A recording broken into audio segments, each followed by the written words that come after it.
રક્ષાબંધન પર મહિલાઓ માટે સિટી બસમાં મુસાફરી ફ્રી। રક્ષાબંધનના તહેવારને ધ્યાને રાખી આગામી શનિવારે સિટી બસ અને બીઆરટીએસ બસોમાં મહિલાઓ અને 15 વર્ષ સુધીના કિશોર માટે નિઃશુલ્ક મુસાફરીની જાહેરાત સુરત મહાનગરપાલિકાએ કરી છે। રક્ષાબંધનના દિવસે બહેનોને વાહન વ્યવહારની સુવિધા ઝડપથી મળી રહે અને તેઓ સરળતાથી ગંતવ્ય સુધી પહોંચી શકે તેને ધ્યાને રાખી પાલિકાએ શનિવારે નિઃશુલ્ક મુસાફરીની જાહેરાત કરી છે।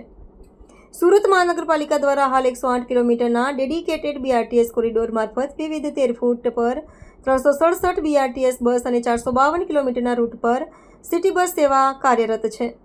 પ્રતિદિન 2 લાખથી વધુ લોકો તેનો લાભ લે છે। જોકે તહેવારોના દિવસોમાં યાત્રીઓની સંખ્યા વધી જાય છે। ભારત વર્ષના સ્વચ્છ શહેર સુરત મહાનગરપાલિકામાં દર વર્ષે રક્ષાબંધન નિમિત્તે બહેનોને કંઈ ને કંઈ ભેટ આપતા હોય છે। તે પરંપરાના ભાગરૂપે આ વર્ષે પણ સિટીલેક અંતર્ગતની બીઆરટીએસ અને સિટી બસોમાં તમામ બહેનોને રક્ષાબંધન નિમિત્તે તારીખ 9/8/2025ના રોજ રક્ષાબંધનના દિવસે તમામ બહેનોને અને 15 વર્ષથી નીચેના બાળકોને ફ્રી મુસાફરીની વ્યવસ્થા કરવામાં આવી છે।